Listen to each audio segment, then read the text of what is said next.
So welcome back to this class of political science. अभी तक we have been discussing about political theory, but I have been getting so many messages from the students that they want to know a bit more about international relations also. They want me to discuss some of the topics of international relations. So I decided to make another playlist, and in that I will be talking about international relations. So here I am with you with new course, that is international relations.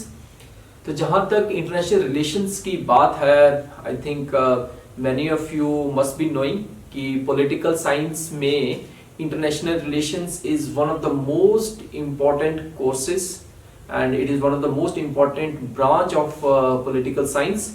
और political science के बाद किसी course का political science में जो papers होते हैं उसमें जो सबसे ज़्यादा स्कोप है वो इंटरनेशनल रिलेशंस का भी है, वो चाहे आप competitive exams, civil services exams, state civil services exams हो या यूपीएससी हो, तो उसमें पॉलिटिकल साइंस में इंटरनेशनल रिलेशंस का बड़ा ही इंपॉर्टेंट रोल है. और इवन की जो मेंस एग्जाम्स होते हैं उसमें भी इंटरनेशनल रिलेशंस का रोल है. सो here we will try to have an understanding of international relations. तो जो हमारा आज का टॉपिक है that will be international relations and an overview. Frankly saying, international relations का एक overview देना is a daunting task for me, क्योंकि international relation का जो scope है या उसका जो दायरा है वो इतना बड़ा है, इतना ज़्यादा है कि उसको एक ओवरव्यू देना it was actually challenging for me. So for bringing the overview what I decided, I will discuss the overview in 4 different points, 4 important points. जो मेरा पहला पॉइंट रहेगा that will be why study IR, कि जो हम international relations की बात कर रहे हैं, why should we study international relations. Okay, इसके बाद जो मैं अभी वर्ड यूज कर रहा हूँ इंटरनेशनल रिलेशंस, तो अगर आप बुक्स देखेंगे इंटरनेशनल रिलेशंस पे, तो for example I have certain books with me. I have this book, this it says international relations. Okay, then another book it says again international relations. Fine. Then I have another book by your guy, it says international politics. Fine. फिर उसके बाद Andrew Heywood का book है that is on global politics. And another book, this is the globalisation of world politics by John वेलिस and Steve Smith. Means कि इसीलिए challenge था कि book को आप कैसे इसका ओवरव्यू दूं. क्योंकि इसमें इसका जो नोमेनक्लेचर है, क्या इसको हम इंटरनेशनल रिलेशंस बोले या इंटरनेशनल पॉलिटिक्स बोले, इंटरनेशनल स्टडीज बोले, ग्लोबल पॉलिटिक्स बोले या वर्ल्ड पॉलिटिक्स बोले, इवन और भी है इंटरनेशनल अफेयर्स बोले, तो इसका नोमेनक्लेचर कैसे डिसाइड किया जाए. Okay, so that is actually challenging. इसके बाद we will discuss about the meaning of international relations, how do different thinkers and different authors they have discussed about international relations. And then what is the nature of the subject, means what is the main purpose of this subject, and what kind of study is being done in this subject of international relations, in this discipline. Okay, or finally we will be discussing the functioning and the characteristics of sovereign nation state system. ठीक, तो ये 4 points हैं जिसके ऊपर हम आज बात करेंगे. और फिर उसके बाद we will have a discussion about the power resources, the national interest, conflict resolution and continuous interaction among nations as the different aspects of international relation. Okay, देखो, अगर हम पूरी दुनिया की बात करें तो entire world is basically divided into separate political communities. और उस सेपरेट पॉलिटिकल कम्युनिटीज को हम क्या नाम देते हैं, स्टेट और सॉवरेन स्टेट. जो पिछले कुछ लेक्चर्स हैं उसमें हमने स्टेट और सोवरेनिटी के ऊपर काफी बात किया है, काफी डिटेल में डिस्कशन किया है. I think you can always go back and learn a bit more about state and sovereignty. तो इंटरनेशनल रिलेशंस में स्टेट और सोवरेनिटी का जो कॉन्सेप्ट है that is very important concept. So जैसे मैं आपको बता रहा हूँ, the entire population in the world is divided into states और political communities that we call as states. और ये स्टेट्स हैं, they constitute the international state system. और अभी तक दुनिया में that are recognised even by the UN also, there are almost 195 recognized sovereign states in the world. और इन जो 195 countries हैं, ठीक है, इनका study, how they interact with each other, how they relate with each other. Okay, जो एक country में कुछ हो रहा है वो दूसरे के ऊपर इम्पैक्ट डाल रहा है. So that's why there is need to study international relations. Fine. Then so that's why we need to study international relations. Fine. अब इसके बाद जब हम international relations की बात कर रहे हैं, and when we are saying we are talking about the international relations, तो I was just thinking how to explain you the distinction between these concepts, जो कि मैंने आपको अभी बुक से भी बताया कि बहुत सारी बुक्स है. किसी का नाम इंटरनेशनल रिलेशंस होता है, किसी का नाम इंटरनेशनल पॉलिटिक्स है, किसी का नाम वर्ल्ड पॉलिटिक्स है, किसी का नाम ग्लोबल पॉलिटिक्स है, किसी का नाम इंटरनेशनल अफेयर्स है. ठीक है, तो क्या ये जो टर्म्स है ये सेम है या ये डिफरेंट है? Of course these terminologies are different. Here I have tried to explain through a Venn diagram कि जो इंटरनेशनल पॉलिटिक्स है that is basically very specific. और जो इंटरनेशनल पॉलिटिक्स है it deals with the power relations. ठीक, how the countries relate with each other और interact with each other in terms of their power relations. ठीक है, जब और इसमें जो नेशन स्टेट्स हैं, जो स्पेसिफिकली जो स्टेट्स हैं, वो ही एक दूसरे के साथ इंटरेक्ट करती हैं. सो that is international politics.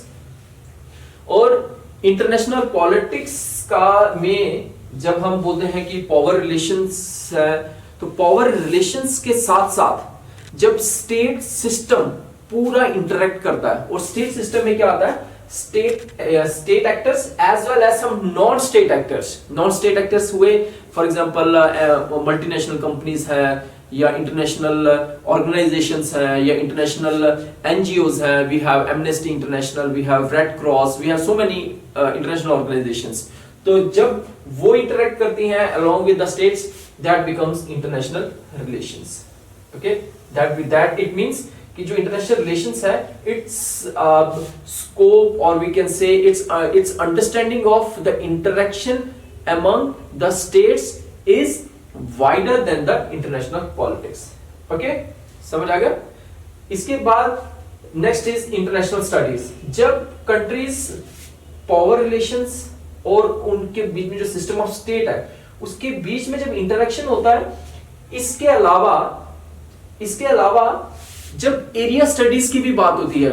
Area studies का मतलब for example we have South Asian, we have the study of South Asia, West Asia, Central Asia, we have European studies, we have North American studies, we have South East Asian American studies, South East Asian studies. तो ये सारी की सारी that constitute international studies.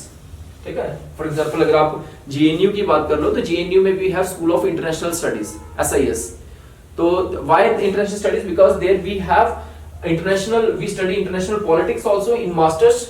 Okay, and we study international relations also among countries.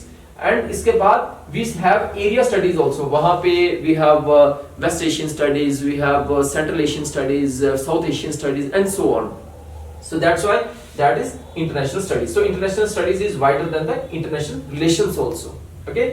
इसके बाद we have two more terms: global politics and world politics.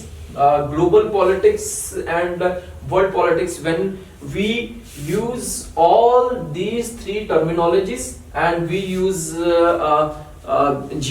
we use internationally in the age of globalization, how the countries interact with each other in the age of globalization, how geography plays a role in international relations, and how the countries in the world politically interact with each other. So that is the sphere of global politics and world politics. और कहीं ना कहीं कहने का मेरा यहाँ पे मकसद क्या है कि ये सारी की सारी ये जो 5 terms हैं, they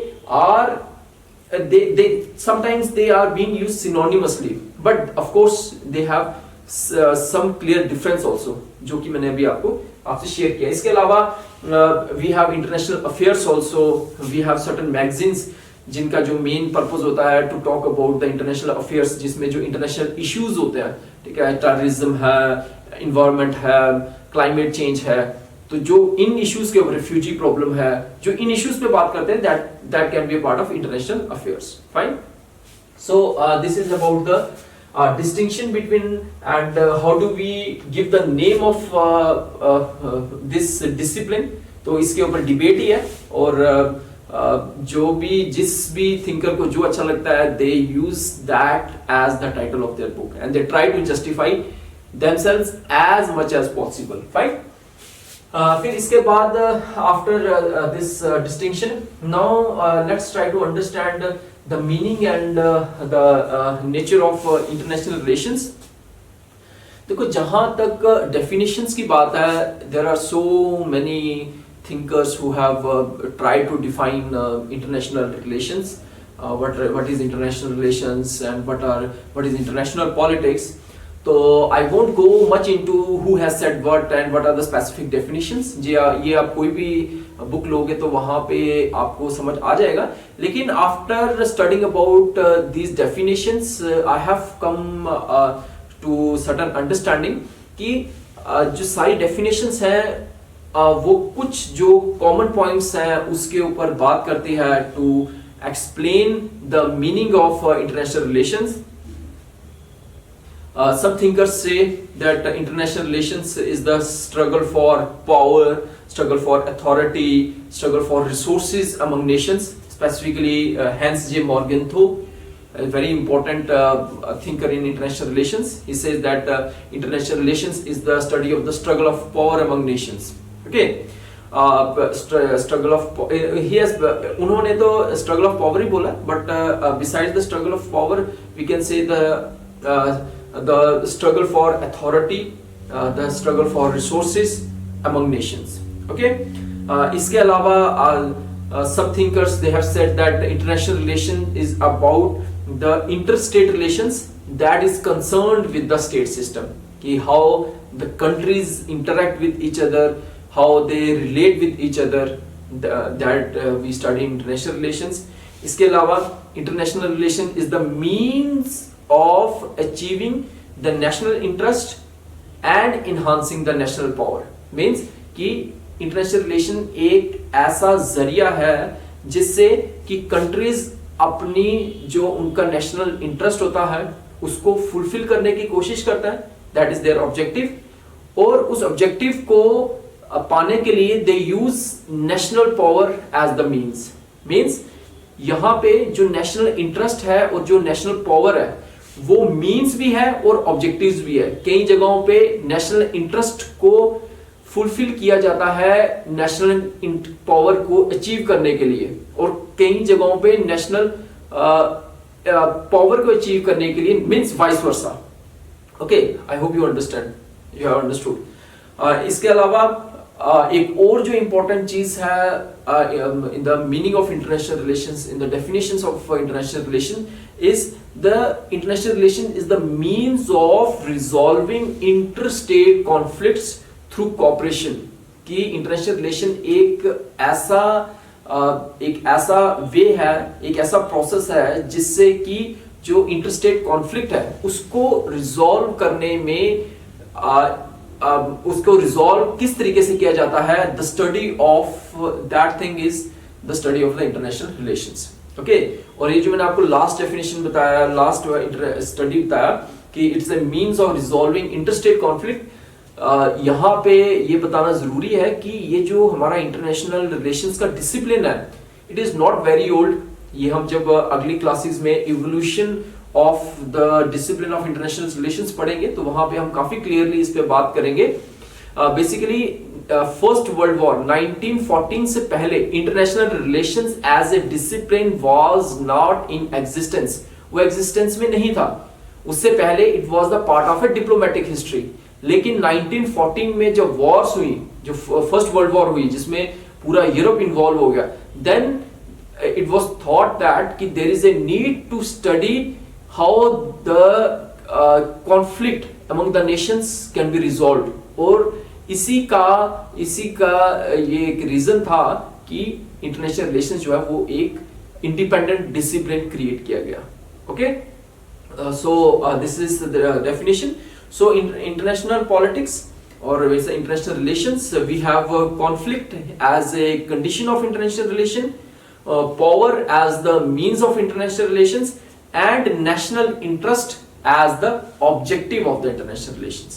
Okay, so I hope कि आपको जो हमने एक बेसिक अंडरस्टैंडिंग किया इंटरनेशनल रिलेशन का वो समझ आया। ओके, इसके बाद let's focus a bit on what is the nature of this discipline। तो इसमें कुछ चीजें अभी तक आपको समझ भी आ गई होंगी कि जो नेशंस हैं वो प्राइमरी एक्टर्स हैं। Nations are the primary actors in international relations. और not only nations, there are some non-state actors also, they are also very important in international relations, like we have transnational organizations like MNCs, then international NGOs, they are all the key actors। means कि जो nation states हैं they are the primary actors, but sub national और non state actors they are the key actors in international relations. Okay, इसके अलावा another nature we can say that objective of international relation is to meet the national interest and national power is the means.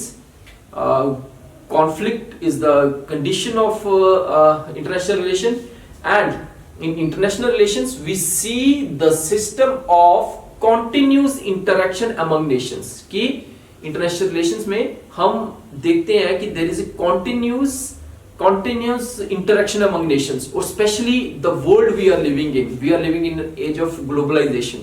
और एक ऐसा globalization, एक ऐसा दौर है जहां पे everyone is connected with every other, because we call world as a global village now। so कुछ भी अगर एक पार्ट में हो रहा है उसका इम्पैक्ट दूसरी जगह पे होना ही होना है। okay, so because of the development in transportation and communication, we have made the world as a village, so that's why there is a need for a continuous system of interaction among nations। okay, so this is the basically the nature of international relations।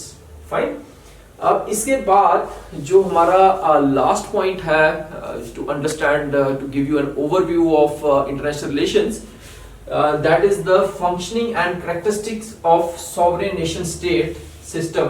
कि किस तरीके से जो sovereign state है उसमें काम करती है सॉवरेन स्टेट्स। देखो इस पॉइंट को समझने के लिए जो मैंने आपसे पहले लेक्चर शेयर किया हुआ है, evolution of states. Okay, how the states have evolved. तो वहां पे आपको काफी, जो मैं अभी आगे आपको यहाँ भी ये बताऊंगा तो आपको वहां पे काफी मिल जाएगा। Basically the state system is separately organized into sovereign state system and that interact with each other in varying degrees। और जो origin है किसका, sovereign nation state system का, that we can trace back to the Treaty of Westphalia which happened in 1648। इस treaty का नाम मेरे को लगता है कि पिछले कुछ लेक्चर्स से काफी बार आ रहा है। तो I have decided that in upcoming lectures I will make a video on treaty of Westphalia. क्यों? क्योंकि ट्रीटी ऑफ वेस्टफेलिया ने पॉलिटिकल साइंस में एक बहुत बड़ा बदलाव लाया। Either that is the formation of state system, constitutional law, the formation of sovereign state system. So that's why that's important. So it is only after the Treaty of Westphalia, जो Westphalia treaty, it happened in 1648 after the end of the 30 years bloody war in Europe. और this Treaty of Westphalia और इस treaty ने basically किया क्या था, इस treaty ने नेशन स्टेट सिस्टम को रिकॉग्नाइज किया था और ये बोला था कि जो एम्पायर्स हैं, मींस पहले रोमन एम्पायर था, ऑटोमन एम्पायर था, बाइजेंटाइन एम्पायर्स थे, so there were so many empires that used to exist. So this treaty said that the empires will no longer will exist, and the command of the allegiance of the Pope and the Church will be stopped and will be abolished. Means कि जो religion का role था state में, state politics में, उसको भी abolish किया जाएगा. ये भी हमने पहले डिस्कस किया हुआ है पहले लेक्चर्स में. और जो सुप्रीम अथॉरिटी रहेगी that will be that of the, किसकी अथॉरिटी रहेगी स्टेट की. Okay, so thus the rise of the modern state system after 1648 marked the end of feudalism, Holy Roman Empire, and led to the coming of the sovereign political community that we call as state. Okay, और ये जो sovereign state system की हम बात करते हैं, the functioning of the sovereign state system, जो कि international relations में primary actors हैं, उसमें in world history there had been 4 important treaties जिन्होंने जो मॉडर्न स्टेट सिस्टम है, जो आज का हमारा प्रेजेंट मॉडर्न स्टेट सिस्टम है, that brought that system. And those treaty were, first is the treaty of Westphalia जिसकी हम बात कर रहे हैं, which happened in 1648 in Germany. Okay, उसके बाद जो सेकंड थी that was the treaty of Utrecht, UTRECH, treaty of Utrecht in Holland. It happened in 1713. Okay, इसके बाद the treaty of the congress of Vienna, it happened in 1815. Congress of Vienna, it happened in Austria. And finally the treaty of Versailles in 1918 after the end of the first world war, treaty of Versailles in France. तो these were the 4 important treaties.